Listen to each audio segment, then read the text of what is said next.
Now, I may end up getting in trouble for making this video, but it's what I do. And besides, what am I worried about? It's not like anybody watches my videos anyway. Also, disclaimer before we get started. If you are expecting me to tear up or cry or well up or get emotional over this trailer, that's not going to happen. There are hundreds, if not thousands, of other YouTubers pulling that shtick. Go there. Like I said, I might get in trouble. I don't know. But okay, luckily for me, I ended up waiting to make this video covering this trailer because I tell you, I was ready and willing to rip into this trailer 5 different ways.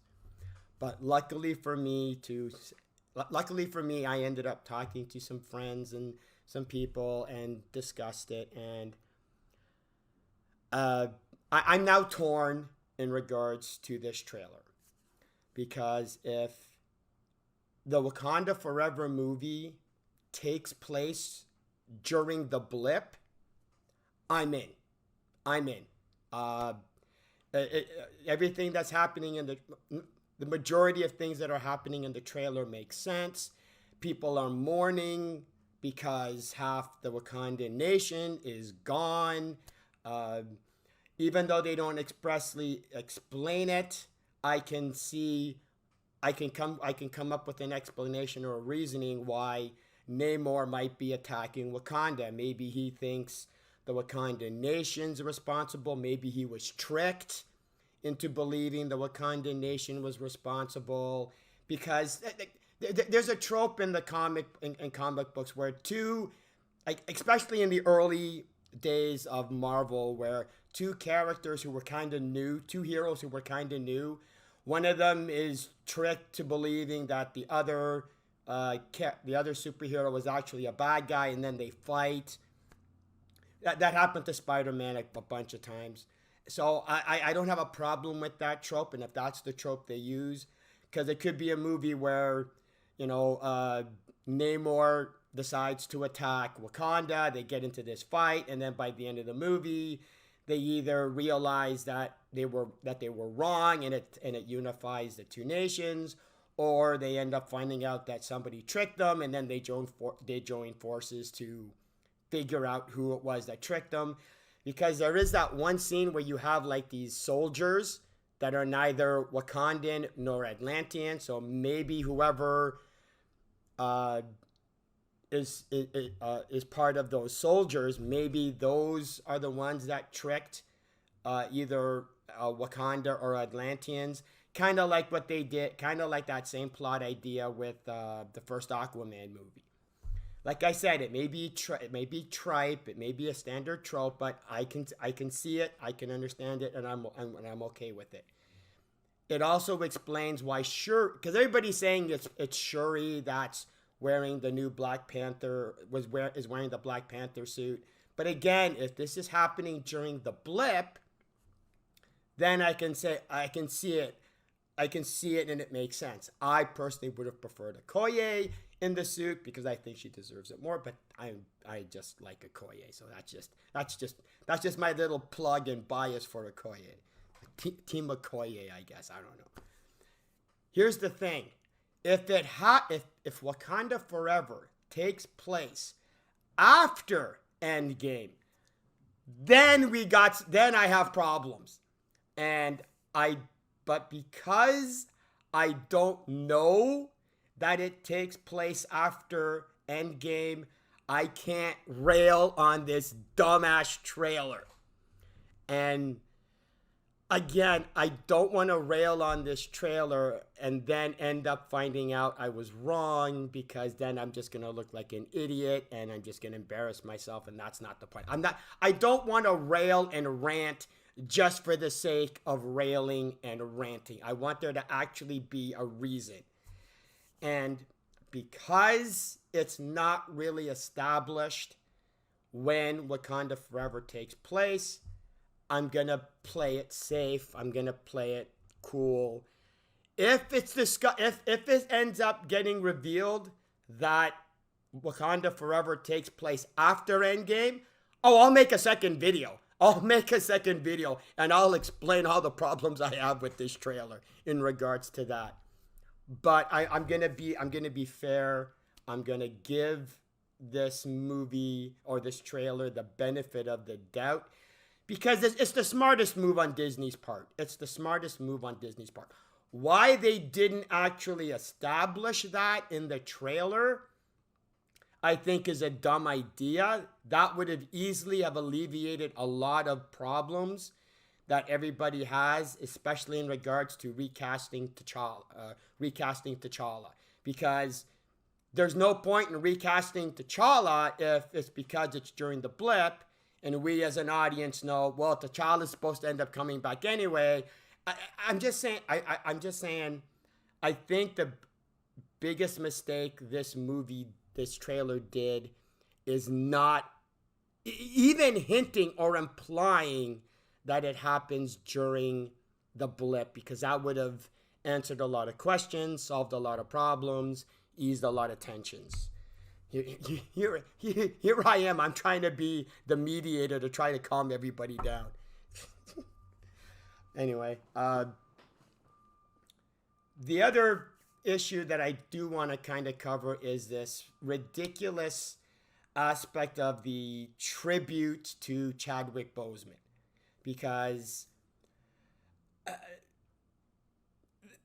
this song is literally geared to a tribute to Chadwick Boseman. I get it, but what is happening in the trailer doesn't make sense. It doesn't work, because we see all the various characters in mourning. You have this solemn air that is the start of this trailer, and it's like, well, who were they mourning? Who were they mourning? It's not like the characters in the movie are mourning the passing of Chadwick Boseman. Are they mourning T'Challa? Are they mourning the fact that half of the Wakandan nation is gone, along with their chosen son or their king T'Challa?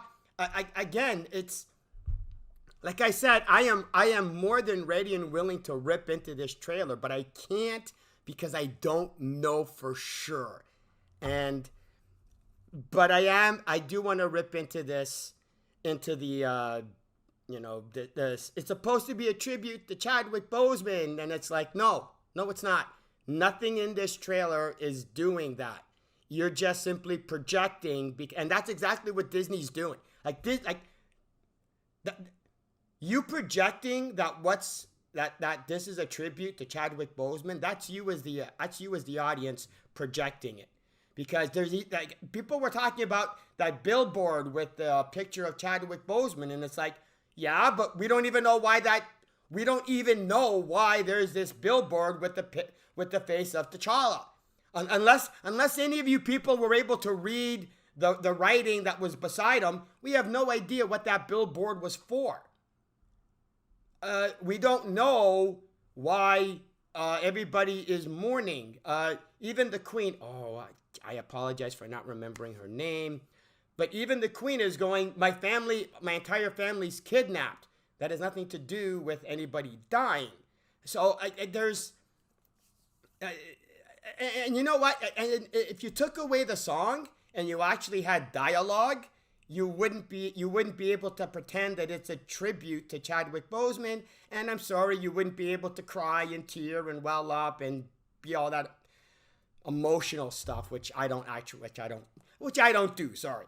I'm not saying you aren't allowed to. I'm just saying the trailer isn't doing it. You are, which is why I think the trailer should have actually established that this was taking place during the blip, because then it could establish that the mourning that's happening in the trailer is in regards to the people of Wakanda, or half of the people of Wakanda who were suddenly gone, and that's who they're mourning.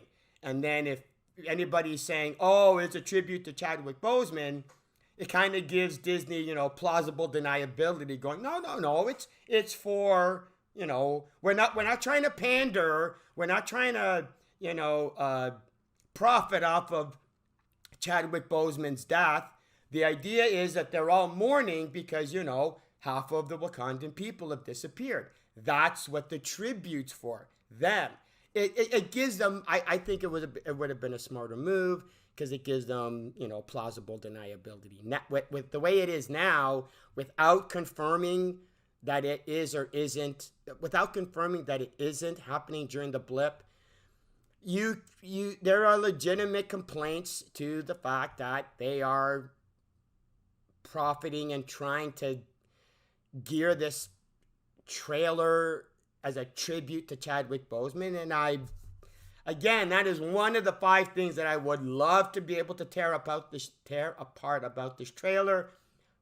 But I am waiting until there's confirmation that it's not happening during the blip so I can let loose. But other than that, it was an okay trailer.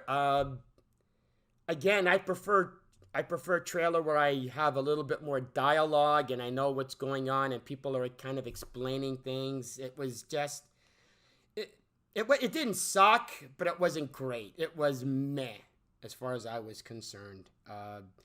It didn't piss me off like other trailers, but at the same time, it didn't excite me like other trailers have.